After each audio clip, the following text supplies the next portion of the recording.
मित्रांनो, आजच्या व्हिडिओमध्ये मी तुम्हाला Zerodhaचं काईट ॲप्लिकेशन कसं यूज करायचं याची मी तुम्हाला माहिती देणार आहे. जर तुमचा ब्रोकर Zerodha असेल तर तुम्हाला काईट ॲप्लिकेशन कसं यूज करायचं मी तुम्हाला आजच्या व्हिडिओमध्ये सांगणार आहे. तर तुम्हाला सगळ्यात पहिले तुमचं काईट ॲप ओपन करून घ्यायचं आहे आणि काईट ॲप ओपन केल्यानंतर तुमच्यासमोर काही मेनू ओपन झाला आहे. खालच्या साईडला watch list, order, portfolio, bits आणि इथे प्रोफाइल.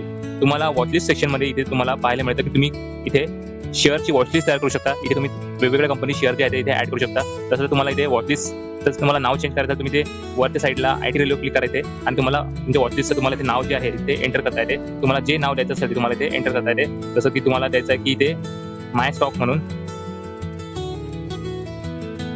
इथे तुम्ही सेव्ह करा. तुमची वॉचलिस्टचं नाव जे आहे ते चेंज झालं आहे. जर तुम्हाला एखादं शेअर ॲड करायचं असेल तर तुम्ही ते एखादा शेअर ॲड करू शकता. जसं तुम्हाला एखादा कंपनीचं शेअर ॲड करायचं आहे आणि तुम्हाला NSE आहे. NSE नंतर तुम्हाला ते प्लसचं साईन देत आहे. तुम्ही प्लसचं साईनवर क्लिक करा, ऑटोमॅटिकली तुमचा शेअर आहे तो खालच्या साईडला इथे ॲड होऊन जाईल.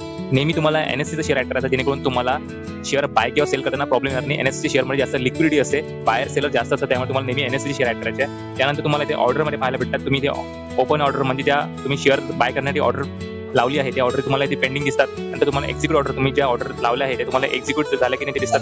नंतर तुम्हाला तुमच्या पोर्टफोलिओमध्ये इथे तुम्हाला होल्डिंग पोझिशन दिसते. तुम्ही जे शेअर होल्ड केलं आहे तुम्ही शेअर बाय करून ठेवले आहे ते तुम्हाला दिसते. नंतर पोझिशनमध्ये तुम्ही ज्या आज तुम्ही शेअरची ट्रेडिंग वगैरे केली आहे ते तुम्हाला ते पोझिशनमध्ये पाहायला मिळते.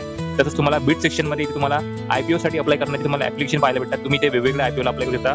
जसं की इथे समोर लिहिलं आहे SME IPO. SME IPO ची जी प्राइस असते जास्त असते. नंतर इथे खाली लिहिलं आहे. नंतर तुम्हाला ते खाली IPO पाहायला भेटतात वेगवेगळे.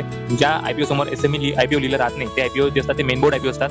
आणि नंतर तुम्हाला इथे प्रोफाईलमध्ये तुमची प्रोफाईल पाहायला भेटते. तुम्ही इथे फंडवर क्लिक करून तुमच्या डीमॅट अकाउंटमध्ये इक्विटीमध्ये तुमचं फंड ॲड करू शकता. तुम्हाला शेअर बाय किंवा सेल करण्यासाठी तुम्हाला तुमच्या इक्विटीच्या अकाउंटमध्ये तुम्हाला पैसे ॲड करावे लागतील. त्यासाठी तुम्हाला ते ॲड काउंटर क्लिक करायचं आहे. तुम्हाला किती अमाऊंट ॲड करायचं आहे ते चूज करायचं आहे आणि नंतर तुम्हाला ते UPIच्या हेल्पने तुम्हाला तुमच्या अकाउंटमध्ये जे आहे ते पैसे तुम्हाला ॲड करायचे आहे. आणि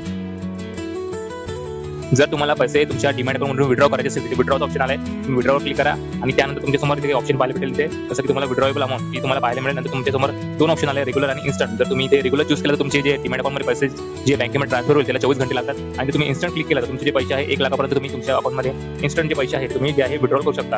तुम्ही त्या विड्रॉची रिक्वेस्ट प्लेस केल्यानंतर तुमचे जे पैसे आहे ते तुम्ही विड्रॉल करू शकता. कंटिन्यू क्लिक करा, कन्फर्म क्लिक करा. तुमचे पैसे विड्रॉसाठी रिक्वेस्ट जे आहे तिथे चालली जाईल आणि तुमच्या अकाउंटमध्ये जे पैसे आहे ते जमा होऊन जातील. तर अशा प्रकारे तुम्ही जे ॲप आहे Zerodhaचं यूज करता. तुम्हाला जर शेअर बाय करायचे असेल डायरेक्टली तुम्ही वॉचलिस्टमध्ये या आणि शेअरवर क्लिक करा. तुम्हाला ते बाय किंवा सेलचा ऑप्शन दिसून जाईल. तुम्ही बाय करण्यासाठी किंवा सेल करण्यासाठी ते ऑर्डर लावू शकता. शेअर बाय किंवा सेल कशी करायचे आपण हे नेक्स्ट व्हिडिओमध्ये पाहूया. पुन्हा भेटूया एका नवीन व्हिडिओमध्ये. जय हिंद, जय महाराष्ट्र.